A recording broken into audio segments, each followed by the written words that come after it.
Hi YouTubers, today this video is going to be answering several questions that were asked on a competition that I put out a little while back, and the competition question basically asked you people to ask me anything about myself, anything about the business, that kind of stuff.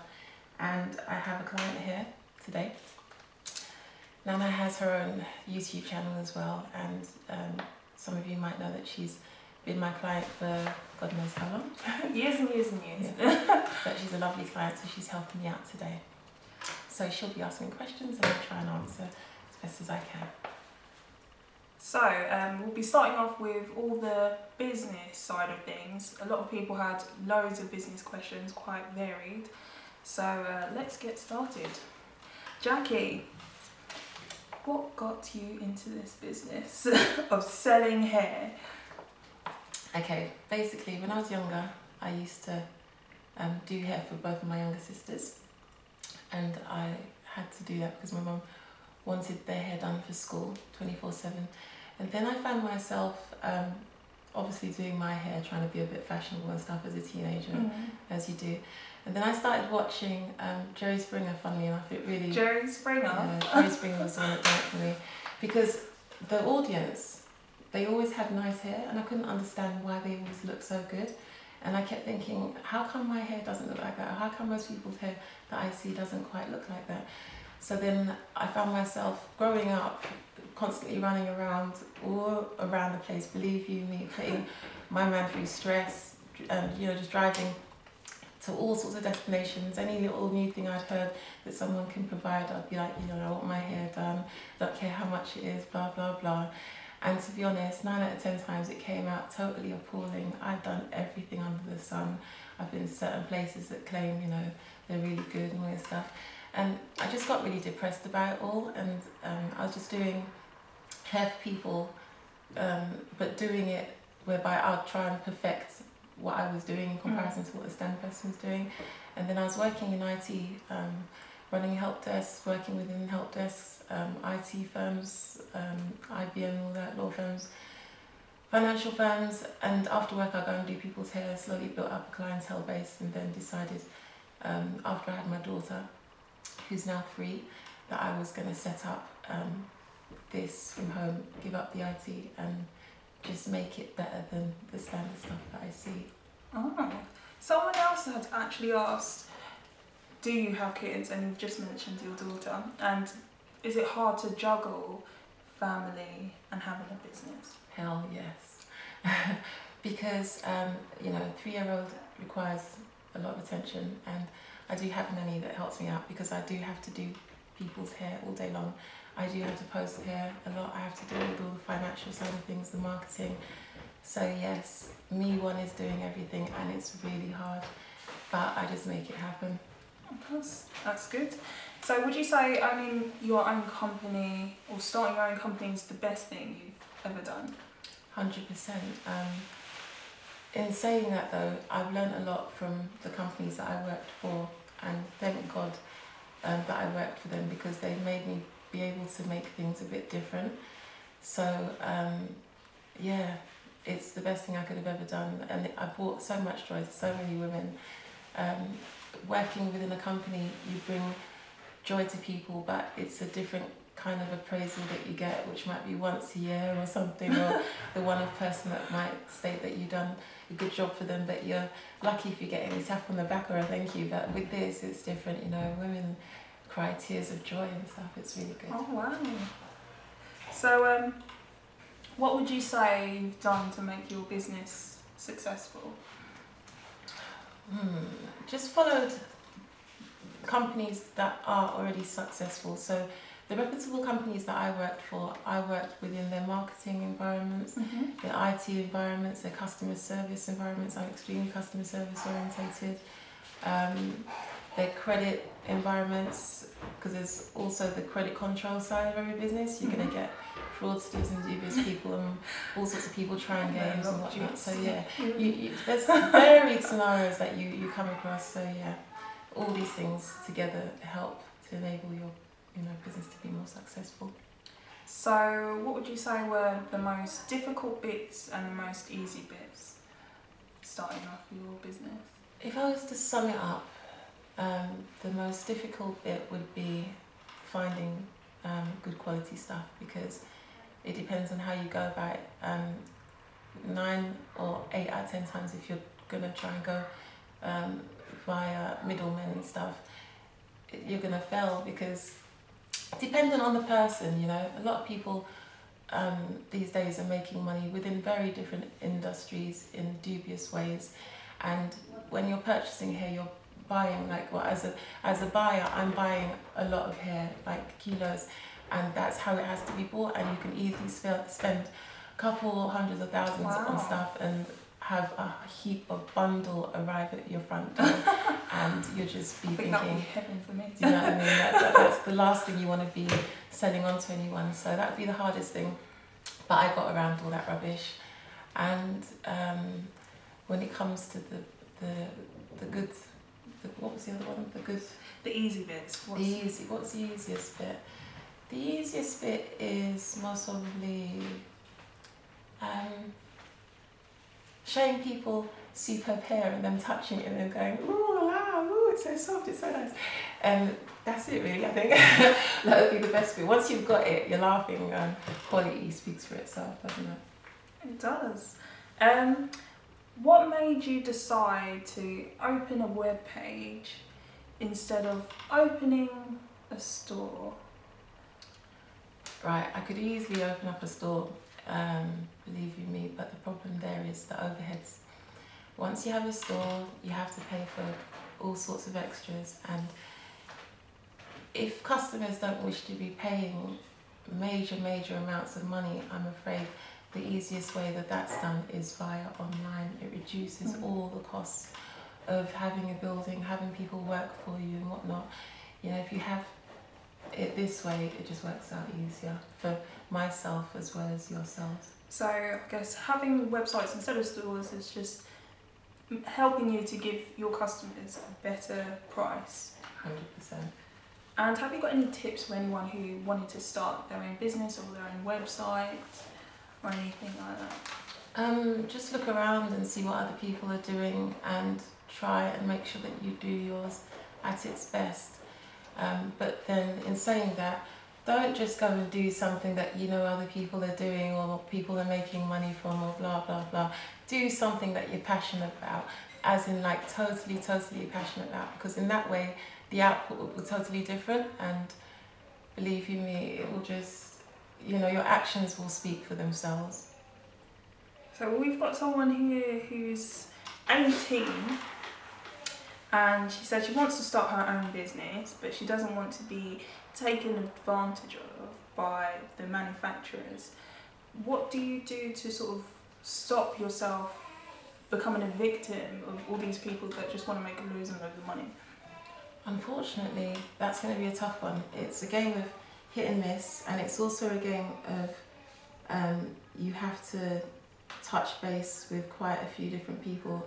Like, it's kind of like trying to work out the rotten egg, you know, from the midst of It's very difficult. all the nonsense. Yeah. And it's an expensive journey, I'm not going to lie, so just be prepared. I'm afraid it's just one of them things. I guess you'll only get to know the fraudsters with experience. Exactly. Everyone gets burnt. Exactly. But in saying that, do a lot of research. You know, really do your research. That's all I can say. It's the best way out. And last question about the business side of things. What have you learnt over your years and years of experience in the hair extension business? Oh, what have I learnt? Wow, where do I start? Where does it end? I've learnt so much. I've learnt that, you know, there's a lot of women out there that are looking for a lot of stuff that they don't actually know exists.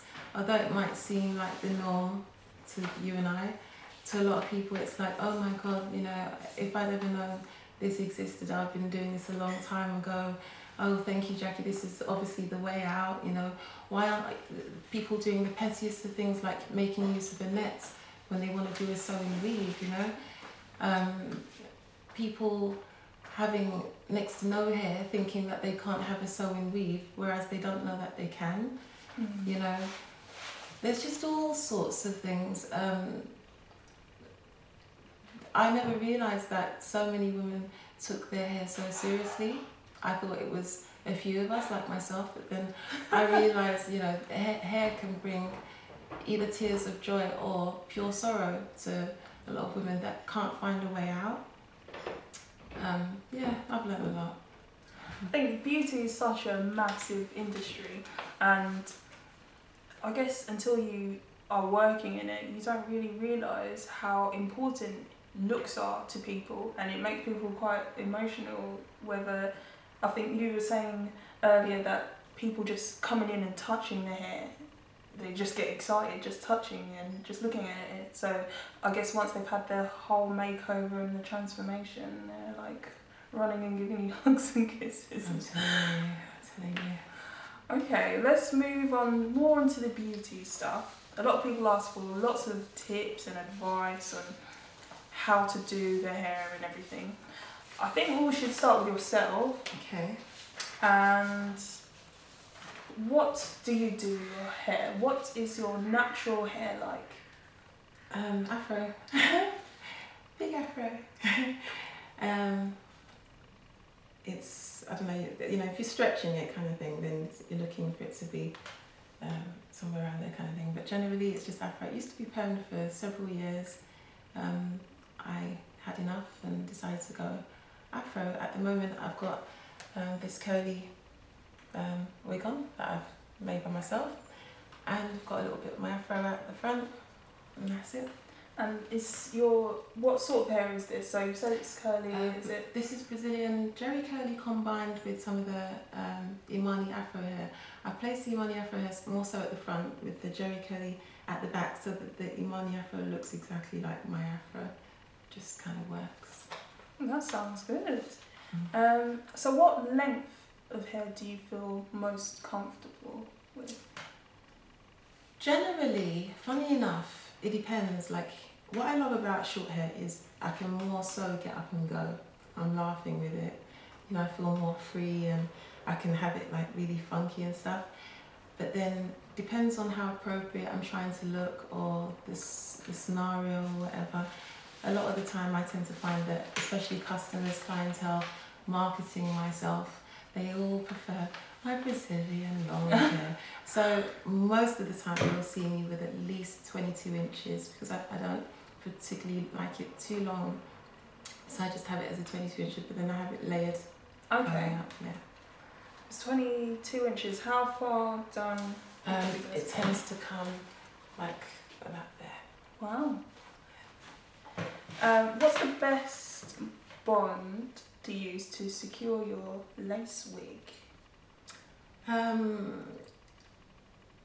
Okay, let me just say there's a few things when it comes to this whole lace wig malarkey, because depending on who's doing it for you, some people are going ahead and shaving their baby hairs, and some people are plastering glue all over the front of their hairline, and all that kind of stuff is wrong. You know, there's a certain way that I do it where you don't lose your hairline, because I don't believe in doing anything in life that means you have to therefore near enough be killing yourself in the process. No, you know. But otherwise, I would say Ghost Wand is the most expensive reasonable glue that one can use, or else make use of Ultra Hold. Ultra Hold is reasonable enough, but yeah, make sure it's done well, otherwise you will lose your hairline. Yeah, don't sacrifice your own hairline for a style. Yeah. Do you prefer a full lace wig or a sew-in with a lace closure? Do I prefer a full lace wig or a sew-in when it comes to the... So I guess the full lace you put all on your head, or the sew-in where they've weaved all the side and then put in the lace here. Oh right, okay. Because a lot of people are doing that. I personally prefer my own process, which is the full weave plus the closure. I tend to make use of the air-to-air closures. Some people make use of the small closures. The small closures were particularly more so designed for the centre of your head, but people now use them at the front because they most probably don't want to buy the long one for whatever reason. But air-to-air is made for the front, and the small ones specifically also for the centre. Okay, so if you're going to use a lace closure, it should go from all the way from here all the way to there. It shouldn't be a little piece, and it should go how far back? About halfway? Yeah, it just goes like from about there to there, and then the rest you'll just have your weave or your micro rings. Okay. So as you're a natural, do you agree with girls using weave for transition styles? Right, being that that type of transitional type hair, whatever, is neither here nor there, so the two look more appropriate in public. I feel that a weave tends to mask the issue a lot of the time, as women can feel a bit lost sometimes when they have hair that's in between, so I'd say weave. Weave is cool. Somebody here has said, my natural hair is short and I'm not really confident about it. So is there any advice you could give me on how to be more confident about my hair? I would say just get someone good to do your hair for you. There are people that come in my place with hair, you know, this short, like 1 inch, 2 inches, and I can do a weave. Yeah, it'll be a full weave, no hair left out because there's nothing really to be left out, but I'll give you a weave. Yeah.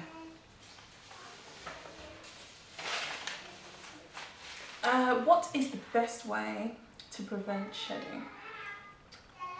I've done quite a lot of videos explaining about what combs to use, how exactly to wash it, not to use dodgy, cheap products that are going to make the hair want to be brittle and therefore break. Mm-hmm. That is what the bad product does. It makes the hair brittle, dry, and therefore the hair breaks.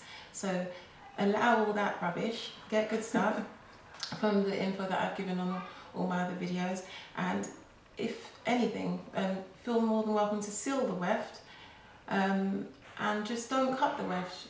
The minute you cut the weft, you're asking for trouble. So, seal your wefts. Is a sew-in better than a U-part wig? Not for me, only because I don't like any form of friction. Okay. So that's why I don't have sew-ins. However, to be honest, I would recommend a U-part wig or a full lace wig to everyone if I could, but some people prefer sewing weave, so that's what they get, sewing weave. Do you wear your virgin hair, and how often do you change your hair? Yeah, I don't wear any other hair. Yeah, I wear my hair and I change it like almost every day. Oh wow. Only because I've got so many of these that I make, so you just put one on one day and then the next day you've got another one? Yeah, leave a bit out at the front, not leave a bit out the front, straighten a bit of my afro at the front, make it blend in, that kind of stuff, whatever. Sounds like it's really important for you to have fun with your hair and change your look. Yeah, I find a lot of us women get bored quite easily, so I love being able to be very flexible with these. And I just came on with my afro hair underneath and that's it, I'm good to go. Good stuff. Is this hair good with heat? So I guess this person is asking about your product. Is it good with heat and can it hold a curl? Okay, let me say to you, what does that person mean when they say, is it good with heat? Because, I mean, where does one start? I think a lot of people have had maybe negative experiences with hair companies, or they do not have an understanding of the products you sell. So Jackie here is selling human hair. In saying that, although it's human hair, isn't heat going to affect every hair on the planet? It will affect every hair, but is it good with heat? I'm thinking, is she asking, will it melt? Will it set fire? Will it be like synthetic hair when you put heat on it?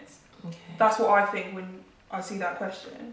Supergin 777's done a beautiful video, didn't she, where she straightened out the whole hair yes. and curled it. So Maybe we should add that. I'll just say that person can go and check that out. So yeah, let's move on to the next So question. the hair is good with heat. It does curl. It can be straightened. You can do whatever you want with the hair. However, human hair is like your hair. So whatever you do to your hair that damages it will happen with this hair that you buy. So you've got to take care of it as though it's your own hair. It's not a toy. Miss Jackie, do you believe that Brazilian hair is the best texture for African American hair? Not necessarily the best, as in like, it depends on the end look that you're looking for. So for instance, if you're wanting waves or curls, then yes. For me, per se, definitely 100% Brazilian hair, because then if you're going to make use of Indian hair or Chinese hair to obtain waves or curls, the hair needs to be processed a lot. And I feel that Chinese hair and Indian hair is not as durable as Brazilian hair. Therefore, you're not going to get the beauty that you would get out of if you made use of just straight Indian hair. Straight Indian hair is beautiful, and you can obtain beautiful waves and curls, non-heat methods. So yeah. I mean, you got the yaki and stuff, and another hair that you're going to see me bring out shortly, and they tend to look more so like, you know, our relaxed hair. It depends as well on what you're looking for. Some people aren't looking for hair that is exactly like their own hair, and that's the problem. That's where we'll be going for this. Yeah, that's where it all starts really. So, you know. Do you have different hair types for your clip-in extensions? Yes. So how it works is one can choose any of the hairs on the website shop, any one of them at all. And if you email me and ask for me to arrange for it to be custom made for you, I'll get that done. That takes me around 10 working days. That's pretty fast. I think so. Right, this is a long question. Hi, I purchased hair before and I got bulk hair. I wanted to know how I can make a weft from that.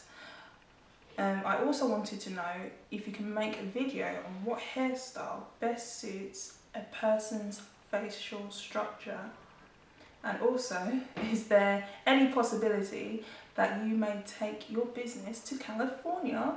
Because I would love to work with you. So the first part of the question, can someone make a weft from bulk hair? Yes, you can, if you can find someone that's going to do it for you. I have known one of people to be very good and just be able to make it do it via making use of a sewing machine, but more so of the time it's a special machine that is used to make it, so it's going to be a bit hit and miss. But yeah, if you shop around, you'll also get someone to do it for you. Okay, so it's not something you provide, but there are few people out there that can do it.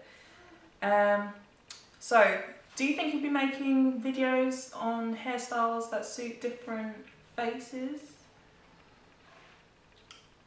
Possibly in the future, I'll look into it.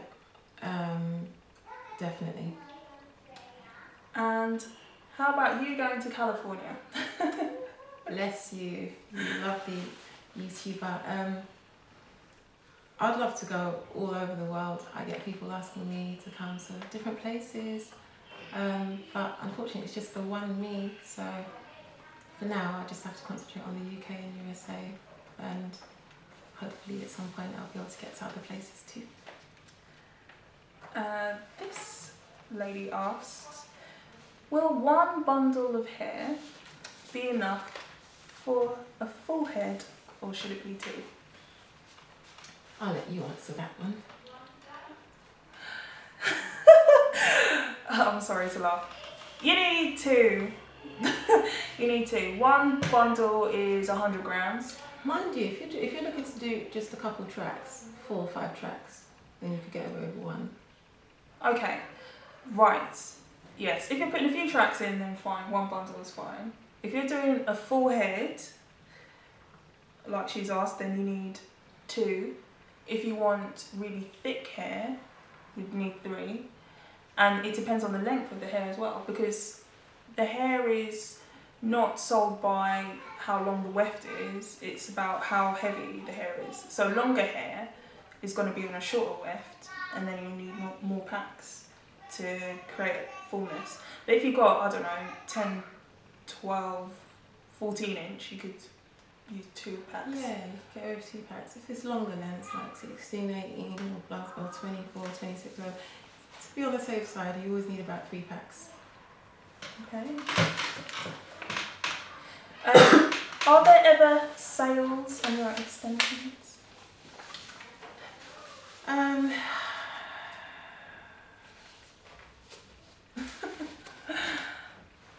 December. Ooh. Definitely December. And that's about it, really. Okay. Sometimes at Valentine's period in February. I'll be looking forward to that sale. You mentioned you receive hair from people who are less fortunate. Does this ever change your perspective on how fragile life can be, or make you feel that our nation can be vain? This was the winner's question, by the way, and I love this question. Yes, I receive the hair from people who are less fortunate, but let's just say with the Indians, it's a religious thing where it's given up.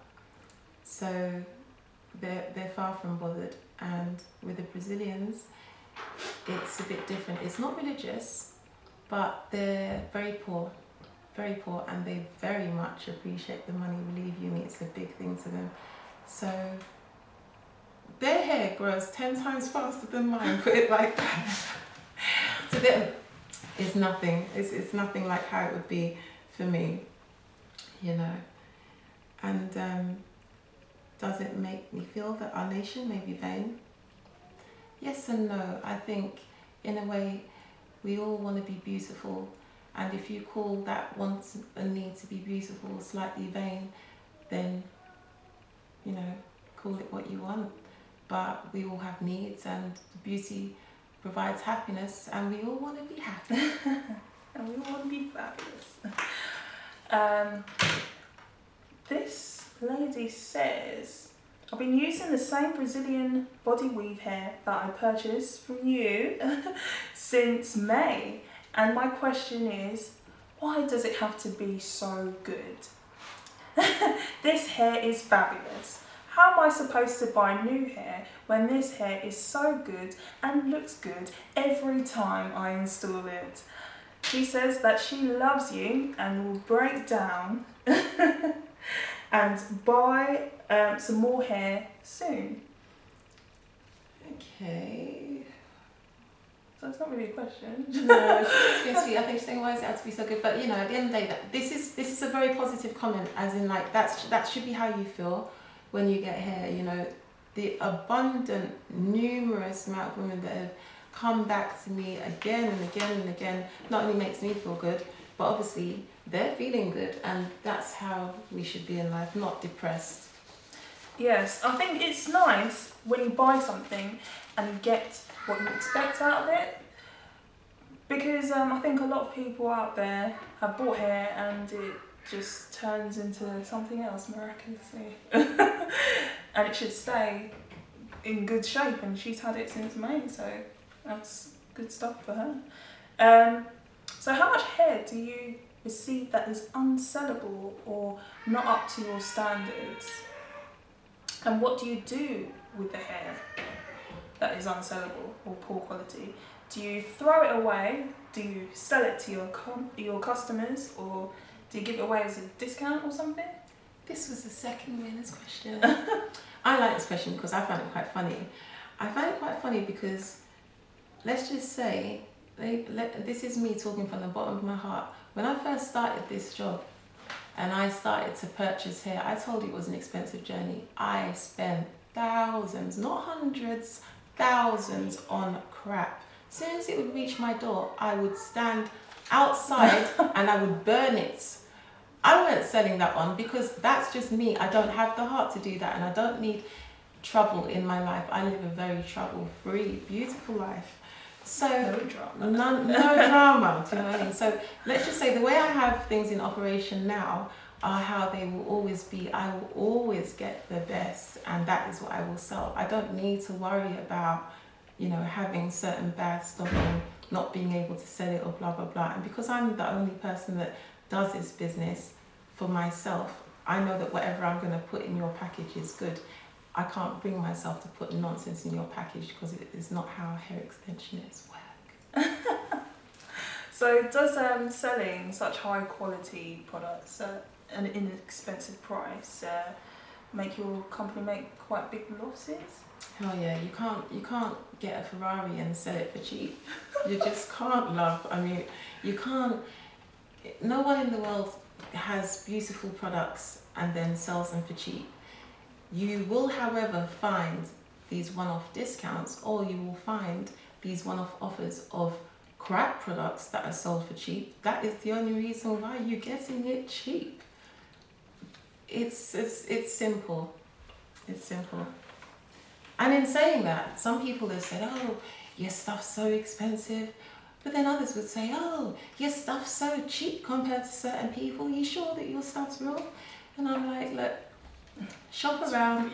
Go on Facebook, check out the 1,000 billion girls on there all loving the hair. Go on YouTube, there's over 300 videos of people raving about the hair. You know, come into my life, you're more than welcome to come here and touch up the hair and fall in love with it like everyone else and get, you know, with the real deal stuff. You know, because there's more to life than just constantly worrying about whether your hair is fake or real. Do you know what I mean? We've got another question from a transitioner. She says, I'm transitioning from relaxed and can't quite get the right contrast and I want more length.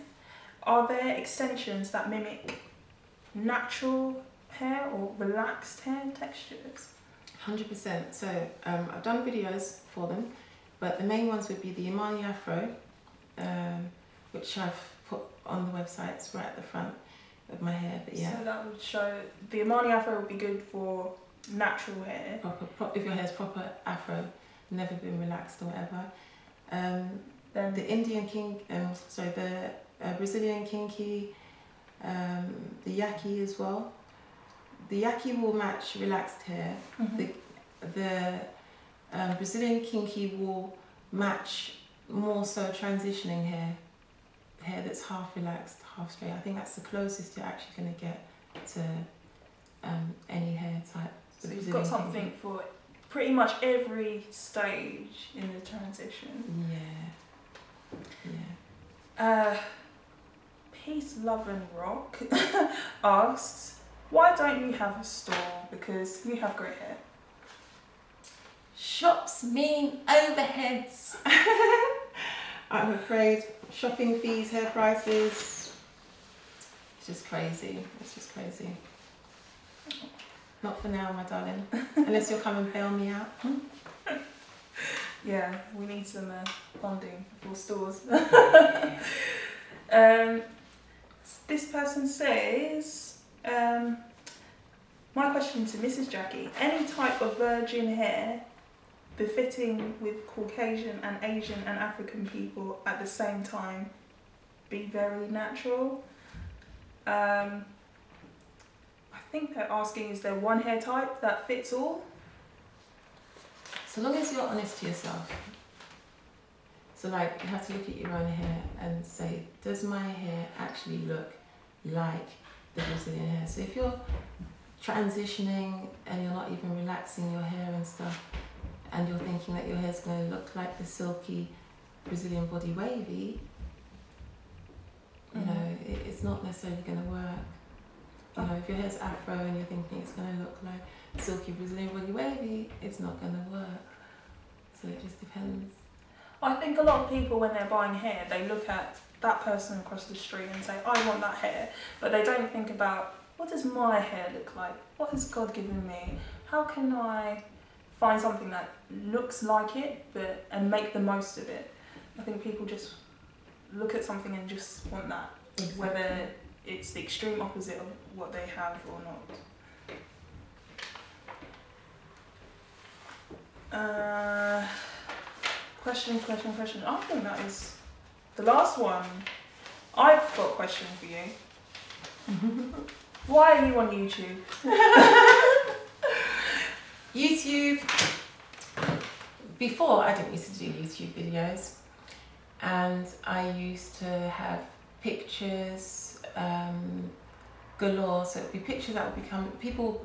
All my clients come to my home and I get their hair done for them. Some clients send me pictures when they've gone home and got themselves done up for the night or whatever, or they've done a photo shoot. They send me some pictures of their hair all done up. A lot of my clients abroad, I've had to post them their hair, and then they get their hair installed, and then they send me pictures of their hair installed, and I'm so grateful to everyone for all these pictures. But then I found that once I started the videos, people love to actually see stuff in the flesh. People just love seeing stuff in the flesh. To see that this is actually real and it can be done, that kind of stuff. It's been much more reassuring for a whole heap of people, especially because people can't necessarily get the chance to come to my house and touch their hair because I'm not a shop on road and that kind of stuff. But yeah, it's all about seeing is believing. So it's all, it's been about these videos. It's really changed the business since I've had the videos. Yeah, I think the videos have been wonderful because pictures are static and they're 2D and that's it. You can only see it one way, but with the videos you get to see people, flip their hair about and do all sorts of things, and you get to see quite a wide range of customers in your videos, and you've got so many how-to videos and how to wash it, how to style it, how to do this, that and the other, which is pretty amazing. I like your YouTube channel. I try. So, yeah. It's been lovely sitting here with you and interviewing you. Oh guys, I do hope you appreciate this lovely interview with my dear Nana here. You're going to give them your YouTube name? Yes, it's NAD 137 Angel Rings 28. It's a really long one. I'll say it to you again. NAD 137 Angel Wings 28. And she deals with beauty and all the beauty, skincare, that sort of stuff. yeah. And whenever you need hair care tips, come to this lovely lady. All about www.hairextensioners.com. Hope that you've enjoyed that, and farewell, lovely people. Take care. Bye. Bye.